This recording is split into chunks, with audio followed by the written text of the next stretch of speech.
lahat ng sobra ay masama. Kasama na dyan ang pagiging seloso ng isang karelasyon, asawa man o kasintahan.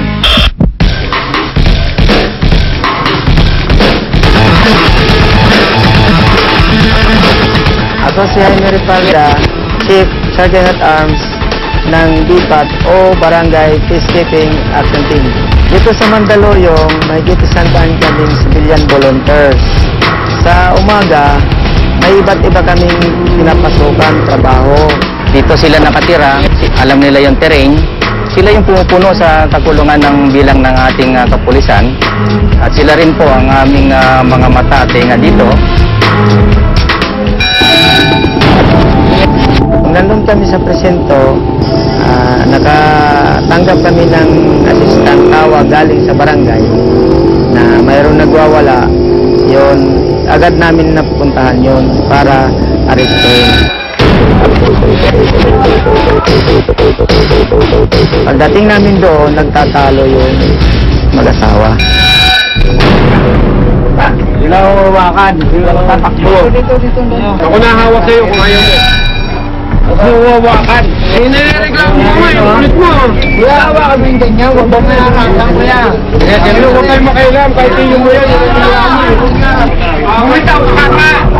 Parang naiintindihan mo. Ano ngayon? Ano ang ginagawa sa inyo ah?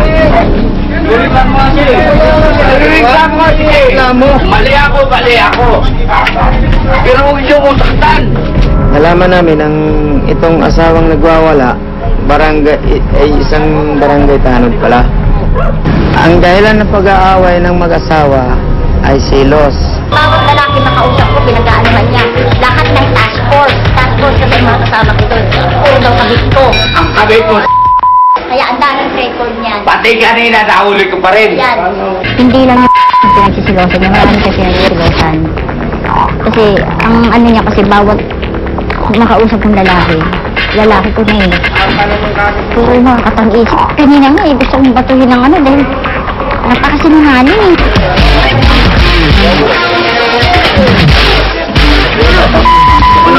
Diyan ka lang. Padulog ka. Nung makapagbigay sila ng kunting payag sa barangay, dinala namin sila sa ospital para sa medical check-up. Ano ba pagmamahal mo dun? Kalbo, panot. Ha? Ang laki ng baba.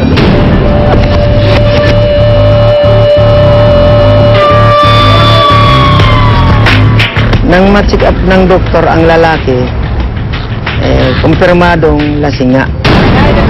Wow! Wala tayo sa kabila. Kabila? Naano ako nito. Sige na, sa kabila na tayo. Kasalanan ko sa inyo. Wala nga. Para kriminal ako ah. Hindi ah.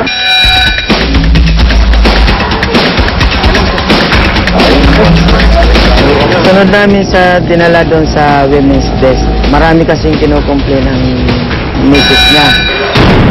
Tama na. Ginagawa mo sa akin. Kahapon yung nag-overtime kami sa sementeryo na sinasabi niya na nahuli niya raw ako na yun nga yung na pinagbibintangan niya. Pero kung tutuusin, marami kami doon nag-overtime na. Ayaw mo sa akin, Ani. Pwede. Nasa labas nga kami ng cemetery. Wala mo sisibito ng doon sa loob. Pati lang sa kita. Nakaganon ka. Ngayon. Itsura mo. Ano itsura mo? Ano ba? Hoy, itsura mo na. Napakasiloso talaga kasi ultimo yung mga anak ko nasasaktan niya pag hindi ako binabantayan. Andyan yung pag natutulog kami, tinatalian niya yung sinturera ko, itatali niya sa bewang niya.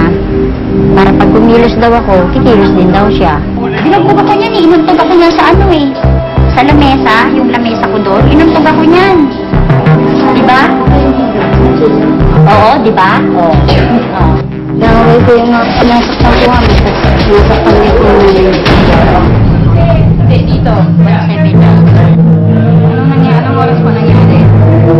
May data ka pala dito na last November dahil sa pambato mo ng kutsilyo sa anak mo.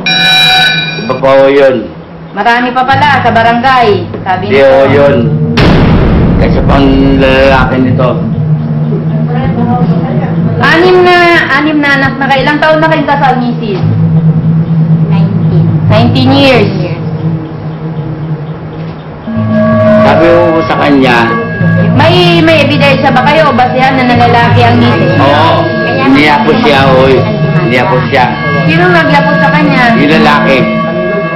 Anong ginawa niyo nung nakita niyo yun? Nakalista ko rito. Ano yung utang nililista? Ako, inaano ko yan. Ituloy kasuhan yung asawa niyo at makukulong yan pag kinasuhan niyo. Wala siyang noblo ko siya. So, ibig sabihin niyo nasa listahan ng apensya kung saan, Oo, kung saan ko siya nahuli. pati lugar. Oo. So, anong ginagawa niyo pagkatapos niyo nililista? Wala lang, ordinaryong ano na lang. Hindi niya raw, ayaw sa mami.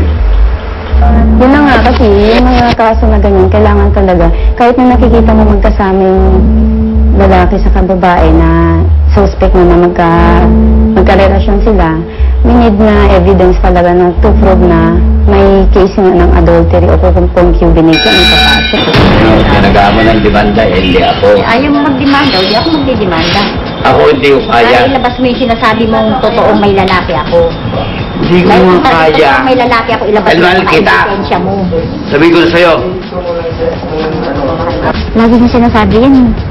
Pag nag-aaway kami, na, sabi niya, alam mo ba, Lani, kaya ako ganito dahil mahal na mahal kita, gano'n.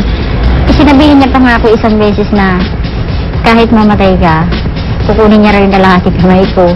Hindi niya rin ipapadibing. Yung gano'n, grabe nga pagkabaliw. alam nyo, wala sa amin nangyari sa buwan.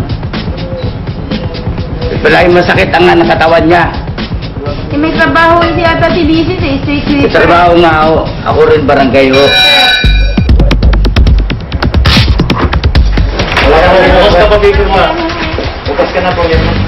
Sa kwento nila, selos nga, pero mapapasok dito yung Republic Act of 9262, yung verbal abuse. Yung pagmumura niya, pagbibintang niya na wala namang basihan o wala siyang witness na ginawa nga ng asawa. So, our Republic Act 9262, verbal abuse. Libre ka na, ano? Buwan mo yung awa ko. Oo.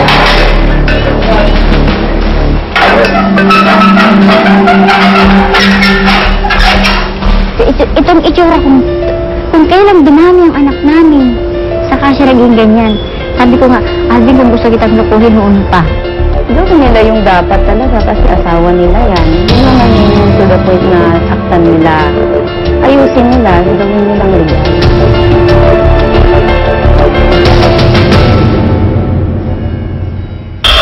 Maraming salamat po sa patuloy niyong pagsubaybay sa aming programa. Hanggang sa susunod na Webes, ako naman ang Arnold Glavio. Ito ang Rescue Alerto sa kaligtasan mo.